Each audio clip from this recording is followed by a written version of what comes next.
Yo.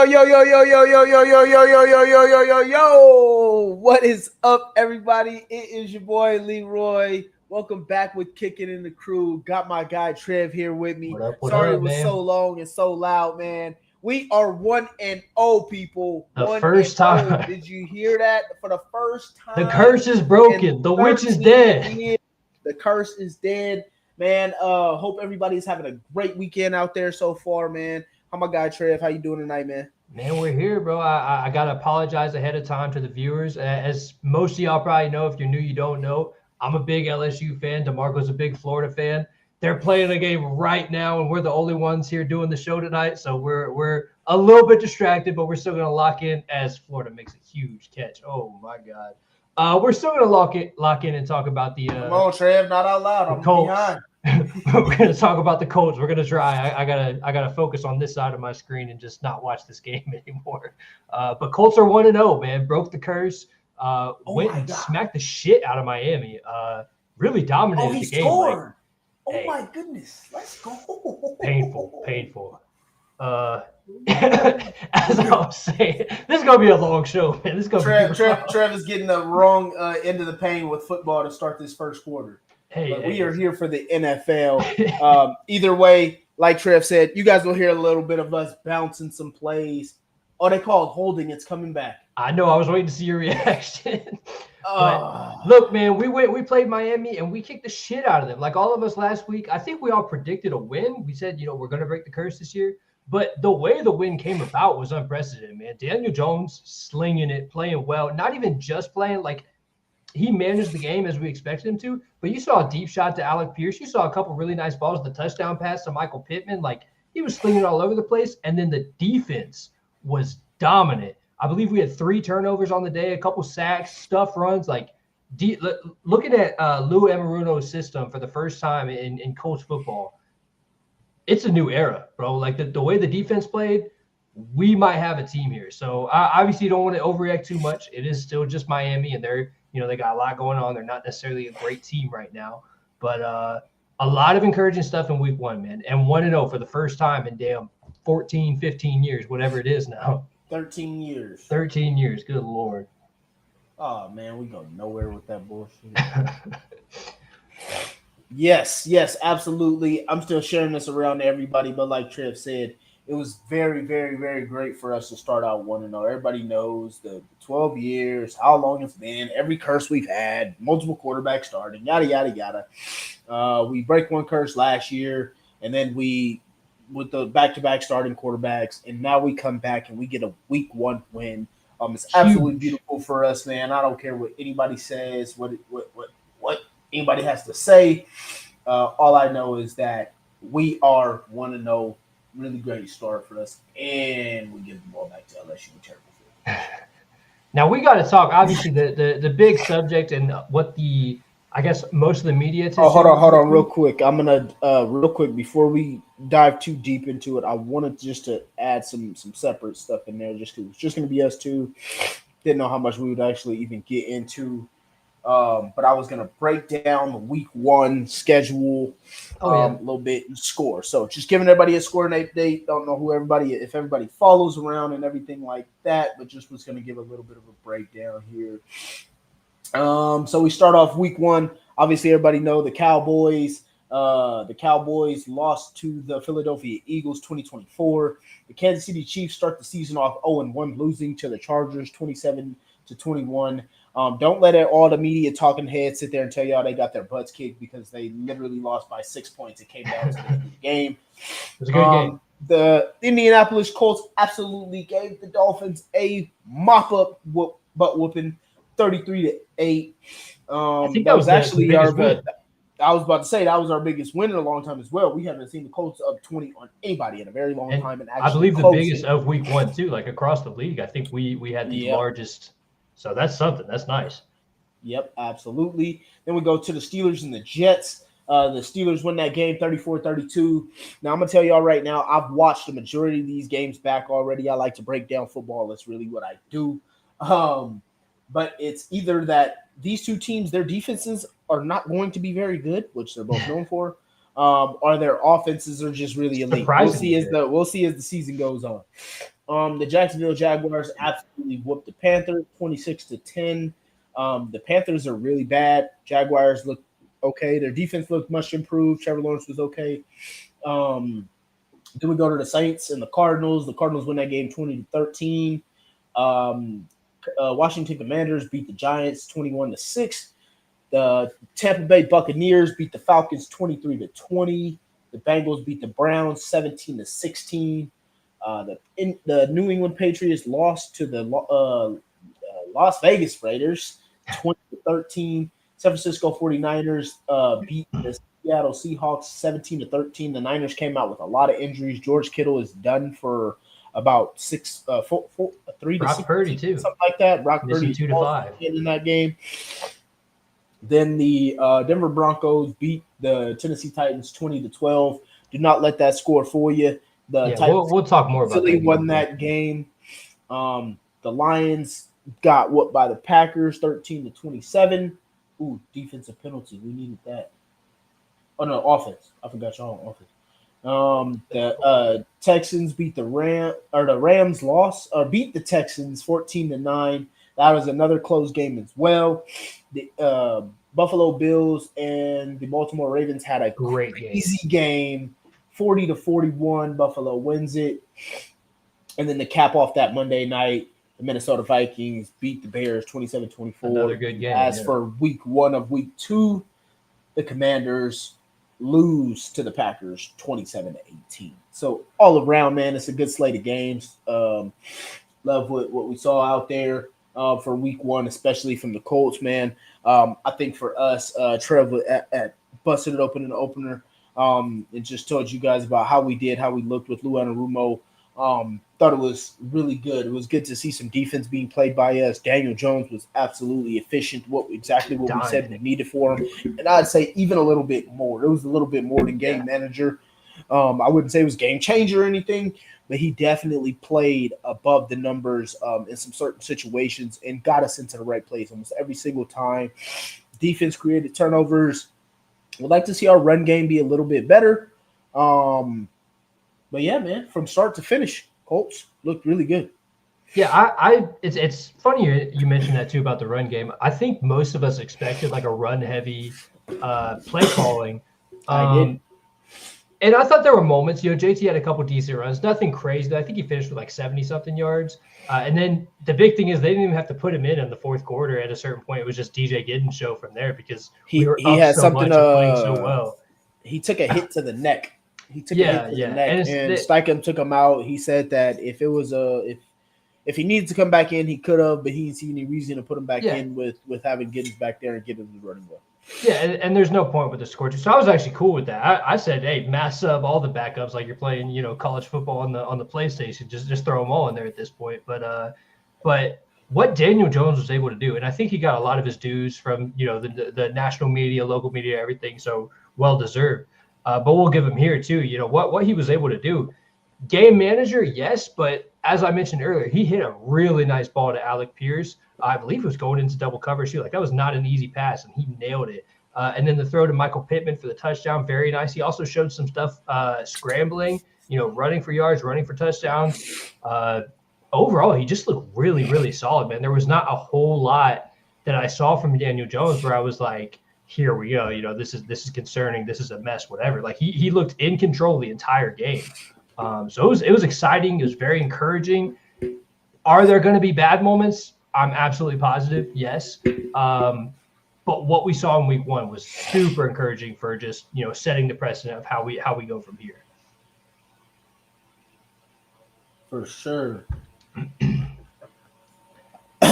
So yeah, I thought that was really good. Saw a lot of good things in the game, man. And I thought our pass game was much more impressive than I thought it would be. I thought it'd be a lot of yak plays that were going on and stuff like that, but we were actually efficient and had a few big plays and everything like that. We already got the Miami Dolphins having team player-only meetings in week 1. So that'll tell you pretty much how the Dolphins. They're not in a great state. Yeah. That's why, too, like you don't want to overreact too much. Even if it was a better opponent, it's still week 1, right? So a lot can change week to week to week.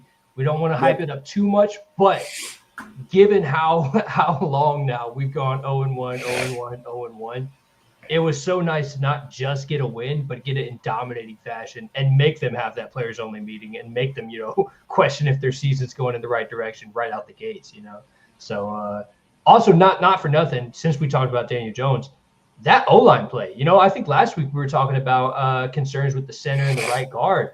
Those guys showed up. I believe they were the highest graded at their positions, or towards the highest graded at their positions for their first starts. Matt Goncalves was the number one graded right guard, I believe. Yep. And I want to say Bordellini's was the number 4 center according to PFF. Yeah, that's awesome. That's awesome. And it showed, man. Like Jones had a clean pocket. They opened up a couple running lanes. Again, we want to see a little bit more from the running game, but still, just what they were able to do. Like, I don't think Jones got hit at all, other than his when he scrambled out of the pocket. But in the pocket, I don't remember him getting hit at all. I think he got sacked once. I think so. But it was a clean game, man. That was Bernard Ryman got beat by Bradley Chubb on one play. Yeah. So that's definitely huge for us because, like I said, I thought it would take a little bit of struggles for us to get that going. And anybody can tell you whatever they want about the Miami Dolphins. That front four is not their problem. They have a decent front four, and they also signed Matt Judon to come in there as well. So they definitely had some pieces up there, and our offensive line did really well. So that's encouraging. Yeah. One of the coaches that I do truly trust on this staff is Tony Sperano, the offensive line coach. I mean, the results showed. Like it was a great day for them, and again, just encouraging for how we're going to look moving forward. Absolutely loved it. Nathan is saying here, man, without a few key pieces to this defense, missing Amaro, IDK, if the chips. If I trust Chips Lemons, Danny Dimes going to win a lot of games for us. I'm tired of the coaching staff lying. What's really going on with Goodson? Tired of the training staff lying about one thing, turns out to be something else. What else is going on with Goodson? I think it's just an elbow, but I'm really not too concerned about Goodson. Giddens is there. We signed another running back, so I'm really not too concerned about anything going on with the running backs. He said also, why bring Anthony Walker back if you're not going to give him a chance and lose system on game day? I do kind of agree with this. That's how we worked out about 4 linebackers, which I thought was kind of crazy because none of our linebackers showed up on the injury report, so didn't understand this too much at all. That's kind of interesting. I wonder, not so much of feeling a need, but if it's maybe, Lou looking at this and being like, hey, if we can get a guy that does this well, whatever it may be, maybe he's looking for a person to fill a certain role better in the defense. It's probably something like that, like a luxury more than a need because, again, like you said, no one's injured. I thought the linebackers played well this previous week, so I'm not overly concerned about it either, but it'd be something to keep an eye on. Yeah, most definitely. Tressa says, hey, guys. Hi, Tressa. Appreciate you coming back. What a game. Nathan, I didn't say all curses. I just meant we've been breaking them year over year. So it's pretty good to see us actually breaking down some of those. Because that one's coming, though. That one's coming. We'll break that one, too. I'm still not going to say it. I'm just going to keep hoping for these to just break on their own because the happier I'll be. Yeah. Talon says, feels like this game is going to show how the rest of the season is going to look in a way. Agreed. I mean, I would say yes and no. It's only week 2. Just like we won one. It's only week 2.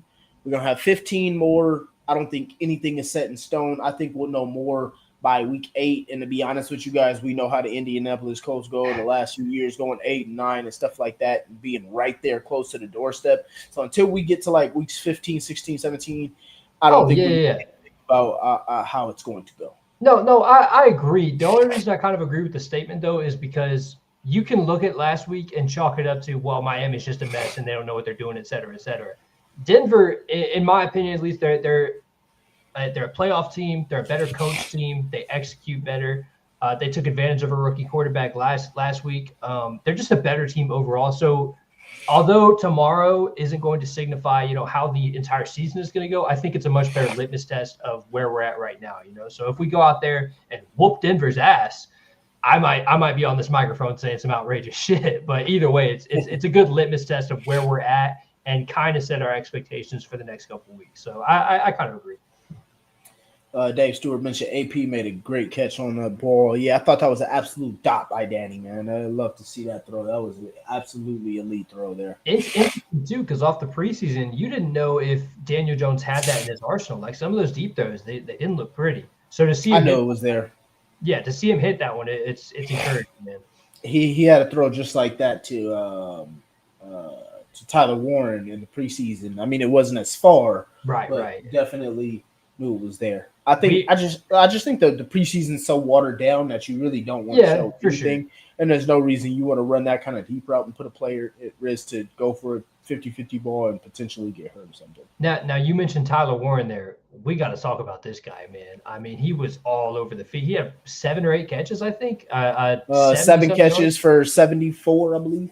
I mean, he was just all over the place, grabbing everything. We ran him as a fullback at one point to get a third and one, I believe. Yeah, to get a first down. So, I mean, this guy was just all over the field. Absolute weapon. And, I mean, you and I have been big on Tyler Warren for months now. Watching him at Penn State, like, dude, this guy would fit so well with the offense. Now seeing it in real time with the horseshoe on the side of his helmet, dude, it's like a dream come true watching this guy play football. So I can't wait to see the rest of Tyler Warren's rookie season. Offensive Rookie of the Year, you can stamp it now. You know, send in your sports books, tickets, all that. He's like that. Yeah, man, I was excited to have Tyler Warren even after Kylan Grant decided to take a shot at us and talk about how we don't win week 1 and we got a tight end that goes for 7 for 74. Yeah. And meanwhile, he only gets 1 yard for 1 catch. It's like I'm so happy we don't have to worry about those days anymore where you got to have a terrible tight end, make 1 catch for 1 yard, and then have 3 drops the rest of the game. So. And get on a microphone or on the website and talk crazy. I mean, I can't believe this shit sometimes, but we don't have to worry about it anymore. You know, we got a guy. Exactly. We got a guy that's going to be used everywhere. Freaking love it. Talon Diddy also said it's going to thinks it's going to be a big game for JT, and I think it should be, man. We were really running the ball really well. And if you watch that Titans game back versus Denver, the one area where Denver kind of did struggle was running the ball. I don't know. It was tough to tell watching their game. There was a ton of mistakes in that game. It was very sloppy. Bo Nix did not play anywhere near like the way he looked last year, especially not with the deep ball. I mean, he had it a little bit, but the Titans played them pretty sticky in coverage. Their run game didn't really – I mean, it looked more improved. They had, I think at one point it was like 16 rushes for like 148 yards and a touchdown. And outside of their longest run of the game, they're really averaging about 3.1 yards per carry. Then again, on Tennessee's side, the receivers were dropping passes. There was at one point in time, they ran a screen and all 3 of the receivers ran out to go block somebody and nobody even went to go catch the ball. So it was tough to read exactly how well Denver's defense could have really done, because if it wasn't for all the drops and mistakes that the Titans made, I don't think that Denver's defense really played that good besides the mistakes. So it was more like Tennessee just was a mess, you know, like now Denver still capitalized on it. So credit where it's due, but I agree. It's not like they were necessarily forcing them into these mistakes. It's guys dropping balls. And then, guys like you're saying, not executing. And then also the Tennessee offensive line, Cam Ward took some rookie sacks, but their offensive line didn't play good either. So I think it's going to be a completely different matchup. I think like the beginning of the season, I think we all picked us to we did all pick us to lose to Denver. I'm not sure after watching that last matchup, obviously, where the Colts and somebody's going to end up coming out and having their crazy game versus us. It's just the way it happens or whatever. But I do got some matchup keys that I think we should look for. But I do think this could be very different. Get rid of the ball, God damn it! What the hell are you doing? Jesus Christ! Giving the ball back. Thank you. Yeah, but he's about to take like a 15-yard sack. Throw the fucking ball away, dude. You ain't got it. Yeah. I think that we can make some changes. I think we might be able to get this game. Dave Stewart saying, hey, going to need the O-line to play even better versus Denver D-line. They will be a key matchup to the game. Again, like I said, I truly think with the way that Daniel Jones played, if he continues that type of play, the way we should be able to run the ball, and the way that Shane Steichen can key it up. We all saw it the last time we played Denver. We were up 13-7, I believe it was, And if it not for the JT dropping the Drop at the goal ball, line. we end up getting outscored by like 30 or 20 or something like that or Something whatever. stupid. The game should have been much closer. I just think that the way that this game can be schemed up, I'm starting to like us. Yeah. Especially after watching both of our week 1 performances, and the opponents are who they are. But after watching both of us week 1, it no longer feels like, in the preseason, you're looking at this one, and like you said, we all kind of circle and say, that's probably a loss. That's a good team coming to town, and we have Daniel Jones, a quarterback. But after watching both teams last week, I agree. It feels winnable. I'm going to take us in this game, obviously, because I'm a Colts fan, but I think it's close. I think it's close either way. Like these are comparable teams right now, so I'm feeling pretty good about it. Yeah, most definitely. Trista said them girls awarded the roster with $50 million bonus, and they all 3 got game balls. That was awesome. Do you know that for a fact? $50 million? I didn't see nothing about the bonus. I did see the game balls and the locker room celebration after. It was something special for sure. Honoring Jim Irsay and kind of entering that new era of the daughters taking charge of the team. So it was cool. It was cool for sure. Yes, most definitely. Bocce played. Josh is saying, "What's up, Josh?" Bocce played well and knows the system. Yeah, I love Joe Bocce. I don't think he's a problem. All over the field, bro. Nathan says, "IDK, if I can trust." Lamons. Oh, Chris Lamons. Yeah, he was just activated yesterday. I like Chris Lamons. I think he's. I didn't want us to cut him in the first place. Thought he played very well in the preseason. Yeah. I just think our numbers didn't add up in the preseason to keep him at that time, and we end up getting to keep him. So I'm glad we didn't lose him. I trust him. I'm cool with Lamons. I agree he had a good preseason. And I think, too, it's a question of how much he plays. Obviously, Jalen Jones is on IR, if you hadn't heard, so he's going to be out for a little while. But I think you're going to see a lot of Xavier Howard, too, and obviously Kenny Moore. I believe Charvarius Ward is out tomorrow, too, isn't he? He is out. Yeah, so, okay, yeah. So you will see Lamons. But I wouldn't say it's necessarily a hole or anything. I don't know. I feel okay about it. We'll see. I think it's a hole. But again, the reason why I'm not panicking over it is because we don't have Gus Bradley. Yeah. We have Lou Anarumo. That counts for something. I truly think that the way that, like, I don't even know if it's really going to matter at who's playing corner. I think it's going to be how we pressure Bo Nix. So like I said, there was going to be schemes and stuff that I would get to when Bo Nix was playing versus Tennessee Titans. When they pressured him, he was like 1 for 8. And he looked terrible. He didn't have a great game. He had a pick, and he was throwing balls in the places that he shouldn't have. When he was protected and everything was good, he looked like a completely different quarterback. So again, I think that'll come down to pressure. Now we know Bo Nix is capable of being very. Hey, good. look at Trev's jersey right now. Hey, come on, let's go. We are watching the game, dog. That DeMarco and I were joking before the show that the only 2 guys that were available to do it tonight are the biggest Gators fan and the biggest LSU fan. So we're trying to lock in on Colts, but we got this game over here pissing both of us off because the offenses are playing like shit, man. But that's college ball, baby. All right. Zach said Bo Nix looked like cheeks. Again, like I said, I think it was. I think it was week 1, so I'm not taking too much into it, but he definitely did not look like the guy he did last year. So I'm pretty sure Sean Payton will have him coming out looking much more sharp this week. So I wouldn't look too much into it, and hopefully the team isn't either, and they're ready to play the guy that we played last year, who also I believe we took the ball away from 3 times last year. So. And that was in a Gus Bradley defense. So imagine what Anarumo might do. Yep. And then Nathan says Dre Greenlaw is out for Denver tomorrow. So yeah, there's that. And then I think they got a tight end that was I think he was with the practice squad for the Colts that was out, and he's supposed to play for Denver. And Josh was saying here we'll see Mekhi Blackman and Jonathan Edwards. So yeah, 2 guys that I think should be pretty good. Obviously Blackman has had some struggles, but he hasn't been healthy. So we'll see how it goes. I do like his upside as well. So we'll see how he does. See how he's playing in a different scheme. Zach is saying, I think the scheme is better suited and Indy will be okay even with guys out because of the scheme and the variety that Lou uses. Absolutely. We're not just going to have guys on islands trying to cover Cortland Sutton by themselves. So definitely something that I look forward to seeing how we come out in this matchup, man. So yeah, let's break it down a little bit. So again, like I was saying, so we're gonna break down a little bit of Denver's offense, or their team entirely. I do think they have a good defense. I do personally do think that. But again, at the same time, if I can't remember off the top of my head, I can probably pull it up here. But I would like to say when I was watching on film, the Titans probably had about 8 drops. Yeah, that's insane for an NFL football team in one game.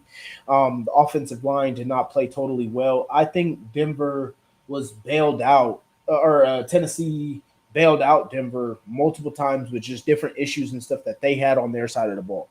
I think Tennessee could have easily won this game. I also think the Titans had let themselves down with a couple plays. Like there was one where they had a punt, and it was fumbled. The Titans got the ball at like the 30-yard line or something like that. And Cam Ward's first sack that he took after lost like 15 yards because the tackle let him wide open.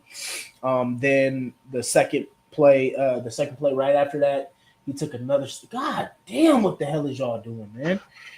On the second play, right after the fumble, Cam Ward took another sack. They lost like 30 yards, like just immediately. So, again, they got Pat Surtain, they got Nick Benito. I'm not saying they don't have good players, but I just truly believe that Denver got bailed out much more than them actually beating the Titans. And then they also, towards the end of the game, pulled some really stupid stuff. Like Denver was at like the 40-yard line maybe or something, and they could have kicked a field goal, ended the game or whatever. They went for it on fourth down. It was like fourth and 2. Something like that. No, it was like 4th and 2, and they threw a deep ball. Gave the ball and threw the ball. Gave the ball right back to Tennessee. And if not for another sack that the offensive line couldn't hold up for Tennessee, the game. Like if that was a vet quarterback and maybe a better team at the time, like I think the Titans got some pretty good pieces up front, but they're still working through some kinks. They could have easily marched down, and I mean it's tough to get a touchdown in 50 seconds for any team. But still, the opportunity to give them it back. Yeah. So I do think that this matchup going to be interesting on Sunday. So if you see everybody picking Denver, you know, just keep an eye on that because I don't necessarily think that's going to be the way. It is interesting, and it's kind of hard to predict how tomorrow's going to go because you have one team in the Indianapolis Colts who you could argue we overperformed. I think we just played to our full potential of what this roster is capable of.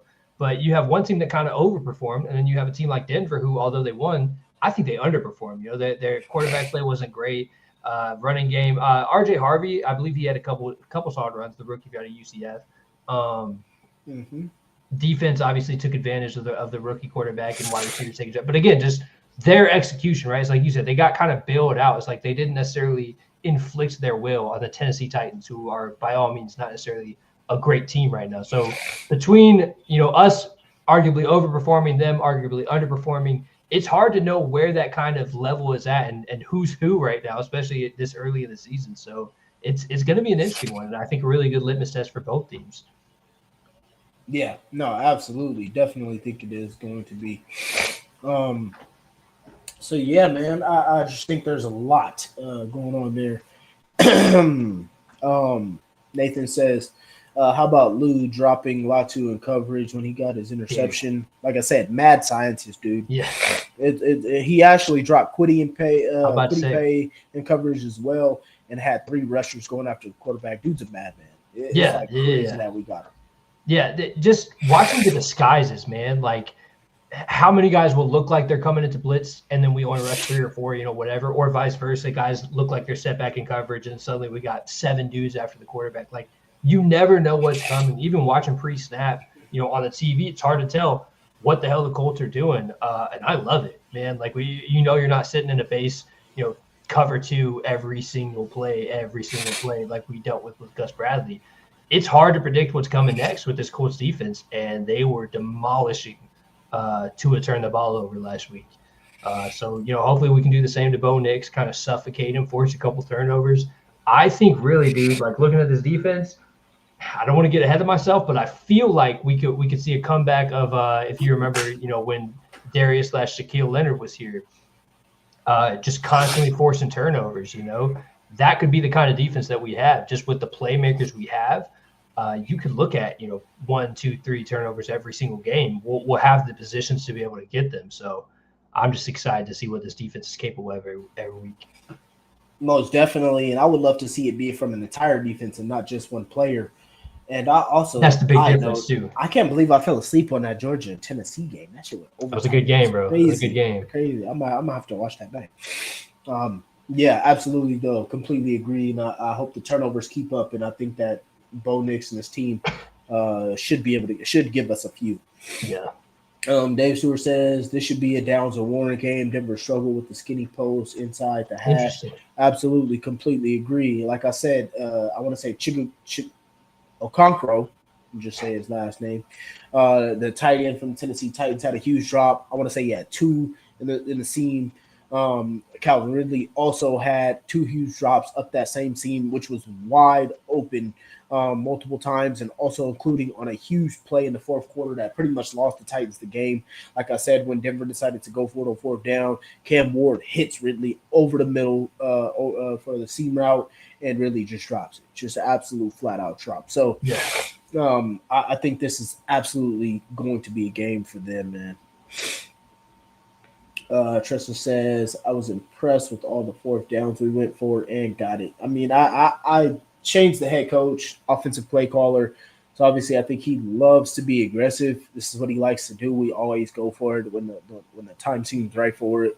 I absolutely loved it. Got a lot of them. So definitely. Well, and I want to comment on this too, because not even just the fourth downs that he went for, it's when he didn't. Like at the end of the first half, we were in a similar position where it was, I think it was like 4th and 2 or something doable, but it was a question of, hey, do you just go ahead and take the points, ride the momentum into the half, or should you try to force it here, go for 4th, try to get a touchdown, whatever? And we just took the points, but I thought it was a good feel of the game of like, hey, my defense is dominating right now. We're pitching a shutout. Like everything's going our way. There's no need to risk giving them the ball back, giving them momentum. So I thought not only was it impressive how we got the fourth down conversions, but how Shane kind of picked his moments of when to be aggressive and wasn't just, too much with it, I guess, or overly aggressive. I thought he showed a good feel for the game. I really loved the play calling. So it was great for us. Yeah, I definitely wasn't surprised by what he was doing as a play caller. I thought it was something that we usually see. Damn it. We usually see from him. And he usually has a good feel for the game, and he keeps us in the right place. So definitely was impressed as well, man. And I thought that he was definitely in the flow of the game. His play calling, scripted and unscripted, was really good. So I was pretty happy with Shane and what he was doing. Definitely, like I said though, I do want to see a bit more of our run game, but I think that the Dolphins kind of keyed in on that, and they boxed us in and forced Daniel Jones to be a bit of a passer. Yeah, and I think it was mostly balanced. I think it definitely was a little pass heavier than we expected. But I don't know. I felt it was balanced throughout the game. Like I was a little worried going into the game that he would want to, prove that he was right about Daniel Jones and just pass too much. But I didn't really feel like that was the case in that first half. It was mostly pretty balanced until they started keying on the run. And then, as you said, kind of leaned heavily on Daniel Jones from that point. But to his credit, again, like Daniel Jones was just able to get it done. Like he'd hit his first read, second read, whatever, and then get it out or scramble if he had to. But he was just quick with the reads, man, putting the ball where it had to be. Like it was just an efficient offense. It was just so nice to watch, bro. Wow. We got a game, brother. We got a game. Oh, well, no, I was talking about the Purdue USC. Remember us last year when we did the Anthony Richardson, the AD to pick six play? Yeah. Purdue just literally almost did that, but they actually the USC defender missed the interception. It was a backwards pass, so it was able to pick up and be forwarded. The quarterback grabbed the ball and scored a touchdown. College ball, brother. College ball. That is crazy. Tress is asking what you drinking on, brother. Oh, just a little Jim Beam Red Stag with some Dr. Pepper. You know, something simple from my LSU Tigers tonight. Yes, sir. So yeah. And then it's kind of tough to get into ours a little bit because everybody, makes excuses for what it is. Either it was originally we were supposed to lose to the Dolphins, and it was Tua's trash, the defense trash. Yeah. Everybody gonna fire. Can never give us credit. But I think that just from start to finish, obviously it took us a little while to get on the board. I think we started. We scored the first 3, then we didn't get back on the board till the second quarter. Went a little bit slow, but I think the fact that we held this team with obviously it's been a while since Tyreek had an explosive play, but again, like this is the team that usually gives up those type of plays. Yeah. Jalen Waddle, we held him down, and then Devin Achane, he didn't end up getting a touchdown, which really wish we could have got that shutout. But I think it was really a different time for us to be able to hold all those players down. I think on defense, I think we really did a lot of things well. I think we played in coverage really well. And then the fact that Lou kind of mixed up pressures and what we were doing, and we didn't have a ton of pressure from specifically the defensive line. But as far as our coverage went, we got a lot of sacks throughout different blitzes and stuff. So I would like to see our defensive line come up a little bit. Latu will be likely out for this game, so this will be a chance for JTT to prove himself. But I think that we have a lot of areas that I'd like to see from. Well, and also just speaking of the D line, a guy that we weren't expecting to be talking about, Samson Ebukam, he looked all the way back last week. Played very well. I believe he had a sack as well. He was probably, other than obviously the interception from Latu, my bad, getting distracted. Other than Latu's interception, I think Samson Ebukam was probably our best defensive lineman last week. So that's huge for us. If he's all the way back to who he should be off of that terrible injury the previous year, that changes a lot for this defensive line, and that gives us a real force over there. So obviously sucks to not have Latu in there, but as you said, a chance for JTT to play, hopefully.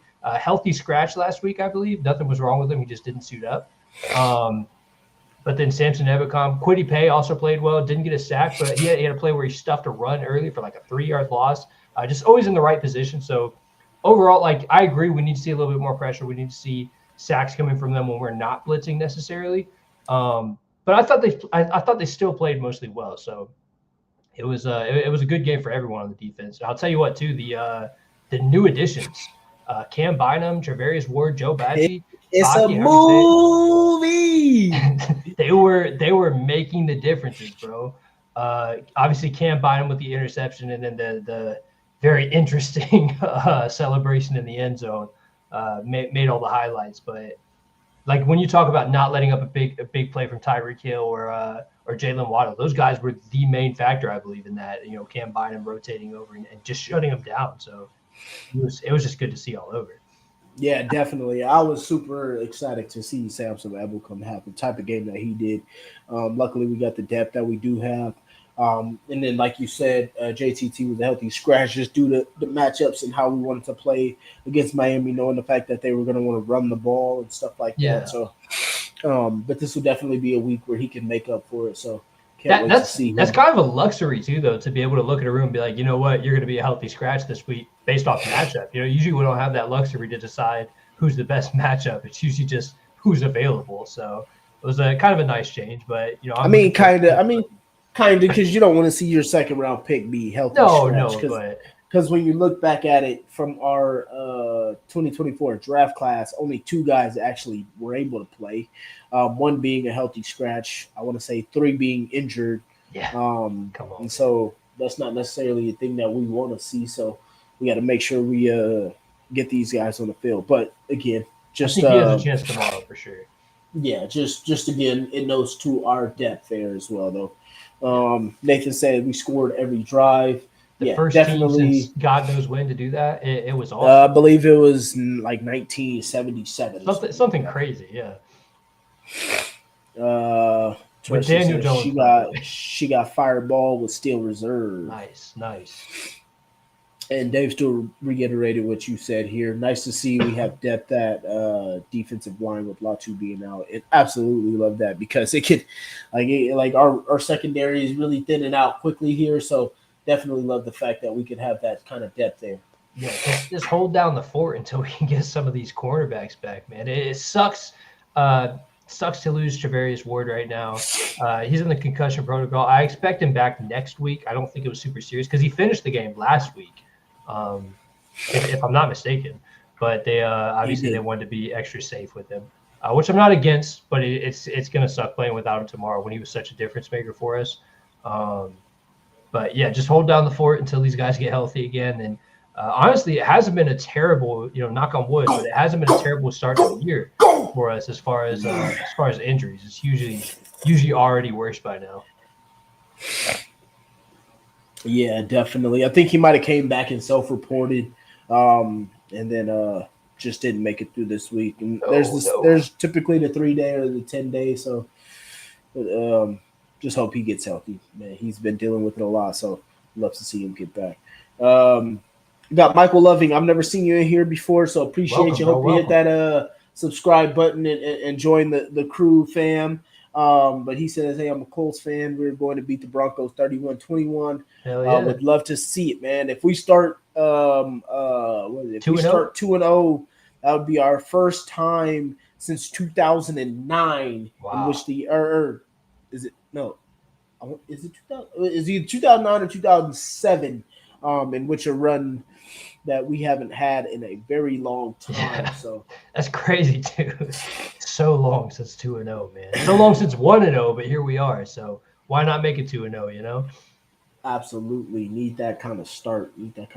For sure. So yeah, let's jump into some keys, man. Charlie, you got any keys for defensively? What do we need to do to stop Bo Nix and these Broncos? Well, defensively, we need to do what LSU just did not do. We can't constantly give up third downs, man. So let me lock in here. I think like what you were talking about earlier, man, with just how Bo Nix looks different when you can pressure him. Obviously, that's kind of a no shit comment, but like, yeah, if you can get pressure on the quarterback, and a bigger part of that is confuse where the pressure's coming from, right? Absolutely. Obviously, we want our DNs to get that pressure, but with what Lou Anarumo showed us last week, if we can just throw these disguises at him, Bo Nix is a very solid quarterback, had a great rookie season. I expect him to have a good career, so on and so forth. I'm not knocking the guy. But if you can throw these disguises that he hasn't seen before and mix up where that pressure's coming from, you can make life hell for him. Right. And especially with an offense that didn't necessarily, play super great against a mediocre Titans defense last week.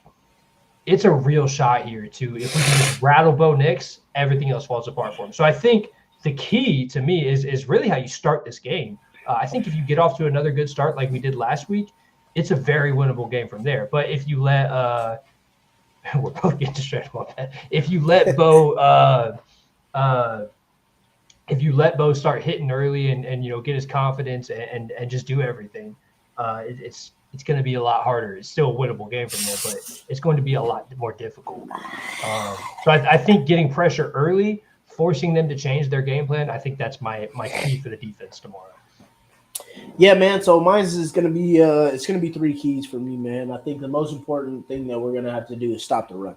I think Sean Payton's going to want to establish the run with his Denver Broncos. That's something that he always loves to do. I think he's just going to – anytime he plays the Colts, he likes to do stupid shit. He likes to drop 50 on us like it's a goddamn college game and stuff like that. So I really hope that that's something that we can control. He's going to want to run the ball, especially some of our defensive players being out and stuff like that. I know it's not D-line, but it's still just something that can get us on the back end. Let's go, motherfucker. I was waiting for you to see.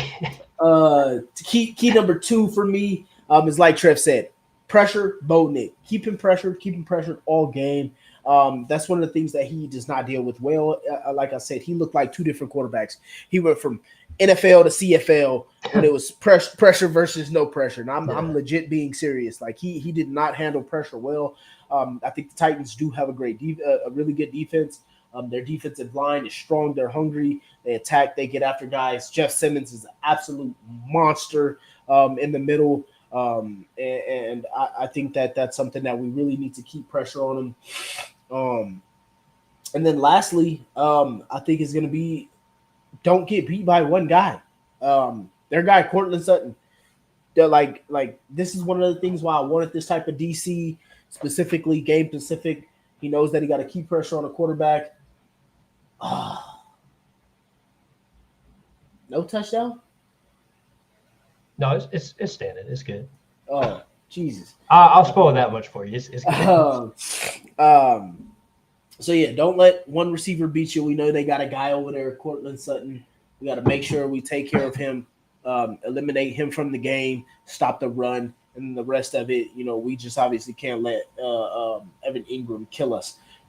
So those are going to be my 3 keys, man. Stop the run, pressure Bo Nix. Don't let their best player beat us, and I think that Lou Anarumo should be able to take care of those for us. Yeah, and I think that last point, too, we did a great job of that last week. Like Tyreek Hill, Jalen Waddle, they weren't able to get the ball, man. Even when they kind of switched up in the second half and we're just trying short stuff just to get the ball in their hands, they couldn't get it. They couldn't get anything going. They had screen plays that would fail. Like, we did really good last week of taking the ball away from not just 1A, but also 1B.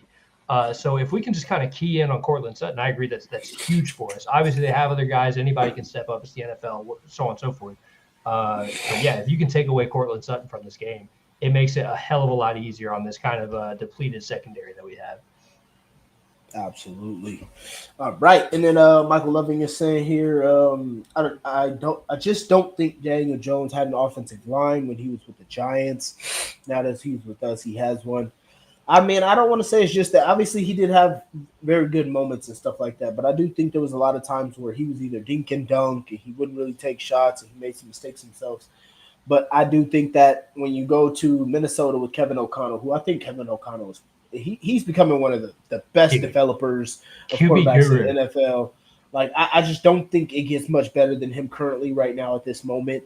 So it made a huge difference for him. And then he goes from Brian Daboll, who I'm not saying Brian Daboll is bad, but Brian Daboll and the New York Giants, who had no weapons for him. They finally get him a weapon in Malik Nabers, and then Saquon Barkley could finally stay healthy that 1 year, and then he leaves. I just don't think it was ever really a good situation for him, and he could never develop properly. So just a lot to be said there. There's a ton of factors. And again, like, let's not start necessarily taking a victory lap either. We've seen 1 week, and it was a very good week for Daniel Jones, and he deserves his flowers. But we still got a long way to go, right? So I do think there was a lot of factors in New York, though, that don't help him at all. Whereas here, we have weapons. We have an offensive line, as Michael said. We have Jonathan freaking Taylor. We have a coach who seems to understand him, seems to play call well for him. So everything is set up here for his success. So I think that's certainly better than what he had with New York. But yeah, let's kind of see how it plays out moving forward. Hey, Booger McFarland played for LSU back in the day, right? You said who now? Booger McFarland? Yeah. Okay, yeah. He's a homer. I can't hear it. It popped up in my head, and I remember him playing for the Colts, and then I could have swore he played for the LSU Tigers. Hell yeah! Remember. I was back before my time. Teresa Johnson says, number 1 rule, run the ball. Yeah, we're gonna get to some keys to some offense here. Dave Stewart says need to keep him on his spot with the pass rush. Don't need him using his legs to kill us. I think that's absolutely true, Dave. Completely agree there. But I'd rather keep him off rhythm with pressure. If we can make sure we keep that on him. That is a fair point. And I think Colts fans have a little bit of trauma of that with Gus Bradley defenses, because we'd see guys that weren't known for scrambling run all over us all the time. So it's a fair point. But I don't think we have to be as concerned with this new defense, at least from what we saw last week. So get out of that fucking zone, dude.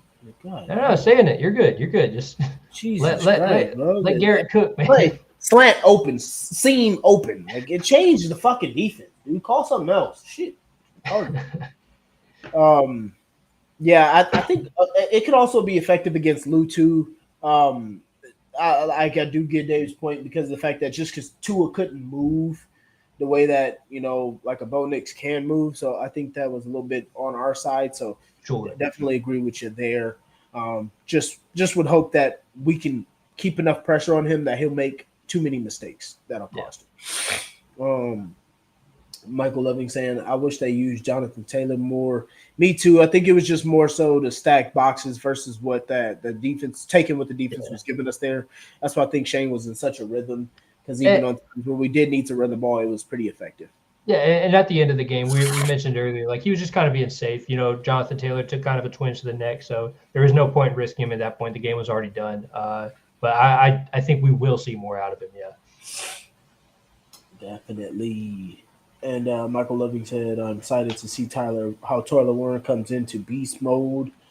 Yeah, I think this is something their defensive coordinator, Vance Joseph, is going to try and take away from us. Yeah. We can get into that here in a second. Colts win 24-20 for the boss. Hell yeah. And then Michael Loving says, our coach needs to get us to the playoffs in order to get off the hot seat. Yeah, man.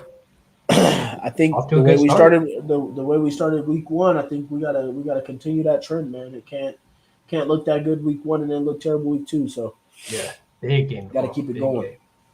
So what you got for keys to the offense, Trev?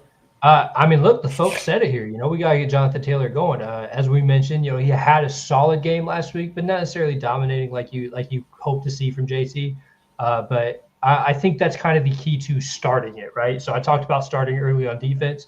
I think it's the same for the offense as well. I think a big key in this game overall is just starting early that first half and punching him in the mouth a little bit.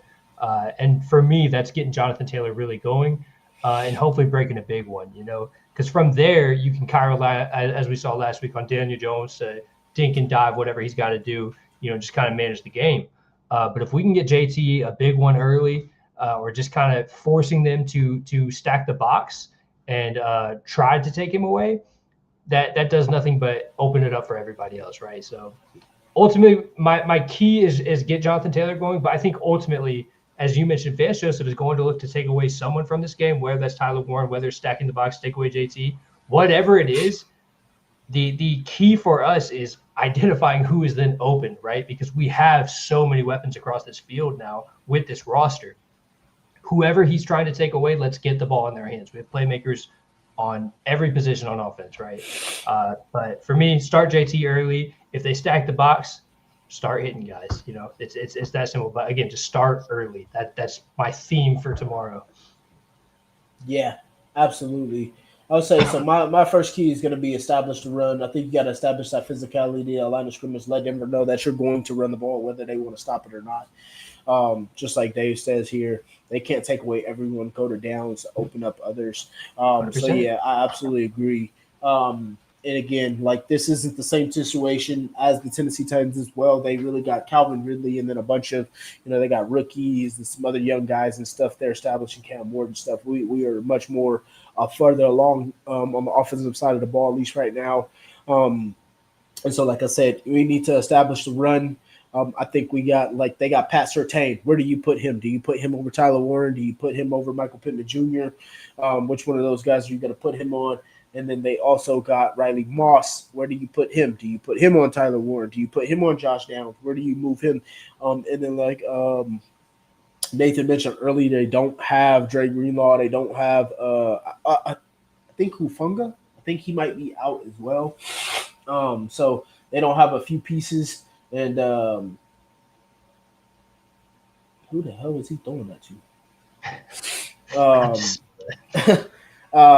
And so I think there's just a lot of mismatches that we can get to that I would love to see from us. So I'm hoping we get that going and we can make sure that we keep those matchups wide open for us and exploit that, whether it be with A.D. Mitchell or Alec Pierce. One of those guys need to have a big game. No reverses, no throwing the ball back behind the field, no doing none of that stuff. Let's just keep it all downhill, because when we kept it downhill, we were really whooping them. And this was with Anthony Richardson as well. So if anybody has something to say about that, we really locked it in there. So yeah, number 2, Daniel Jones, continue to be efficient. Continue to be efficient like you did last week. Take those check zones when you need them. Don't be scared to go get you a chunk. Stay the hell away from Pat Surtain, and just keep being efficient. Do what you need to do. And then would be 3, no turnovers. I think if we don't turn over the ball, I think we can win this game. And I think that's the biggest one too, because you talk about last year's game. We had that game. We had it in hand until obviously, Jonathan Taylor drops at the goal line, and then we have that pick. Like multiple turnovers lost that game for us. So if we just control the ball, I think we are a better team than Denver. I think we have the potential, I guess I'll say, to be a better team because obviously they've had better results recently. But there's no reason we can't just beat the snot out of this team tomorrow. We just have to maintain ball control, right? And time of possession. The last couple of weeks I've gotten here and ranted about time of possession. I won't do it today, but we saw a Colts team control time of possession last week and won in a blowout, right? So if we can do the same this week, big fourth down here for LSU. Nope, they're just trying to draw them off.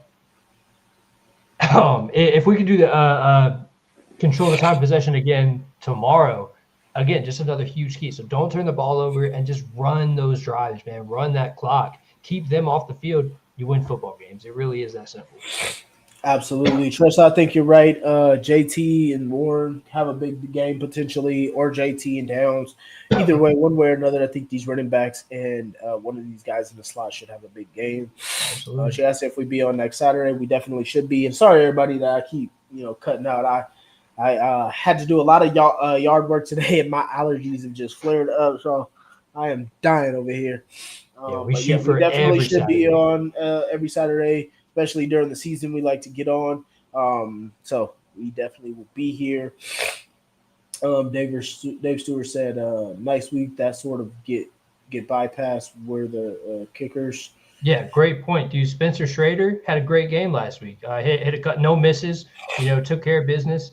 And let's not forget how much of a luxury that can be, right? After a couple years of Matt Gay and Rigo Blankenship and all these guys, like having a kicker who seems reliable, knock on wood, that's a luxury. So hopefully that continues moving forward, and Spencer Schrader's the guy. I was just about to say, me and a bunch of guys from as Colts fans were watching the Washington game and was loving the fact that Matt Gay was not our kicker.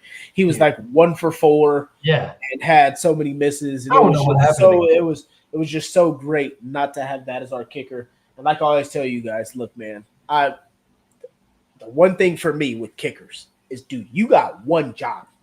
So if you ain't good with that job and you start missing, it's really hard for me to appreciate you. It really is, because it ain't like you can go out on defense or offense, just make an extra play to make me forget about it. You got one. You get one chance, and if you blow it 3 out of 4 times, it's hard to defend you, man. Now I can understand, you miss from 62. All right, there's only a couple guys on earth that can hit that. But when you're missing chip shots, and in the NFL, a chip shot to me is 40 to 45 yards. You got to make that. You miss not that I can do it. Don't 48. Don't let me talk crazy, but I expect an NFL kicker to hit 40, 45 yards up to 50, pretty reliably. So to have a guy who seems to be able to do that, it's nice, man. Hey, I expect him to do it. You can't do my job, so do yours. Yeah. So I mean, come on. I expect one thing out of you, man. Just lace him up and kick it through these right here. So that's what Florida's looking to do right now. Raheem Jackson said, "Let's go Colts, my Colts nation." Yeah, exactly. I was watching that Washington game. I was laughing every single time because the first one he hit was a 50, and multiple people. Oh God, dude, don't do that. Harold Perkins so close to almost get the pick. But yeah, the first one he hit was a 50, and everybody's like, "Wow, look, Matt Gay can hit 50s now." And then boom, miss. It was like, so it was just like, wow, look at that. Yeah. Remember when he was our big offseason signing? By the way, hey, we brought in Matt Gay. Well, he was the big signing, and then he basically won us the Baltimore game, and then. He was decent, yeah. And then I don't know what happened. The money got to his head. I don't know. Yeah, I don't know, man. Too many. But Spencer Schrader, he's the guy. He is the guy. Maybe hit a game winner tomorrow. I expect a close game, so obviously having a reliable kicker is going to be very important. Because I think this game lines up to be very close down to the wire. No game winners. Just I don't know, man. I agree. That's what I'm pulled for. That's what I'm pulled for. But just looking at it on paper, And like we've been talking about, I think it's just one of those things where it's really hard for me not to be biased because, like, the way I watch football and see the way rosters are built, I really feel like we're built well sometimes. So when we play each week, I'm just like, man, I need us to. He threw a pick, didn't he? Oh my goodness! Go Tigers, baby! Don't tell me it's a pick six. Nah. Oh my lord, dude! Come on, Lagway. But we're not going to be seeing that tomorrow. Not from our guy. All right, Daniel Jones is going to control the ball. He's going to take care of it. 23 seconds left. You can't do that, bro. Like, that's a bad look. That's a bad look. Now we give up points. So yeah, man. I just like the way that we're built, and I think that we should be able to dominate a lot. Danny Dime showed he could run into the end zone himself. He got to be careful too. Daniel Jones, Jonathan Taylor, Tyler Ward, my boys is ready for the Broncos 2-0 tomorrow. So yeah, let's go ahead and get into these predictions, Trev. We all originally picked the Colts to lose week 2 to Denver Broncos. I'm switching up, man. Just doing our season prediction. I'm switching up. Not anymore. Let's go. What you got? Yeah, my optimism is fully restored. I'm delusional as ever, man. Daniel Jones is the guy. Also, hey, for what it's worth, last week I jumped on here and I joked and I said, hey, Daniel Jones, he's going to have 340 yards and 3 touchdowns. He was kind of close. He had like 270 and 3 touchdowns. So I'm just gonna keep saying dumb shit about Daniel Jones, man. But yeah, I'm gonna stick with it, man. We're winning tomorrow. I'm gonna say like 24-20, so something in that vein, you know. At what? Same prediction as Tress here. Yeah, 24-20 feels about right to me. I think we contain their offense from making big plays, force a couple field goals, and then just take care of business on the offensive side of the ball. I think this one lines up nicely for us. So Colts 24-20. Yeah, man, it's tough, man. It's tough, but I'm also gonna switch here, man, and I'm going to say that I think we pull it off, but I think we're going to win 27-17. I like it. I like it a lot. Hey, a game like that means we did get the pressure on Bo Nix. We did shut them down, so that'd be an encouraging game to see. For sure. Also, something interesting, kind of cool. The Colts are doing a whiteout tomorrow, even though it's a home game. So if you're in the area going to the game, maybe obviously we live out of state, so we're gonna have to miss it. But wear white to the game, you know, make it a hostile environment for Denver. Should be cool, man. Should be fun. Good opportunity to start the season 2-0 for the first time in a long time. He didn't just. Things getting chippy here at the half for the LSU Florida game. I think he just ran and hit one of your players.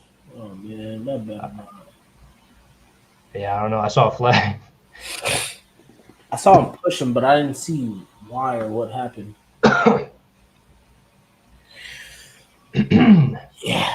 But so, yeah, man, it'd be so nice if we could start off the season 2-0. I should have worn my my white jersey. As a matter of fact, I forgot about the white out for a second. I got it from my other team. Yeah, I'll definitely grab mine tomorrow morning and make sure I wear that for the game. But appreciate everybody who came through. Me and Trevor are about to lock in. It's almost halftime for our little bit of shit back and forth. Our Gators and Tigers game here. But appreciate everybody who came through. Appreciate a couple of new visitors that we saw here. Yeah. Hopefully we can get a lot more of these guys back next week. So appreciate everybody. Hopefully we can start the season off 2-0 for the first time since 2009. Appreciate all of you guys. And as always, go Colts. Second down, he fakes the Taylor, fires over the middle, completes. Pittman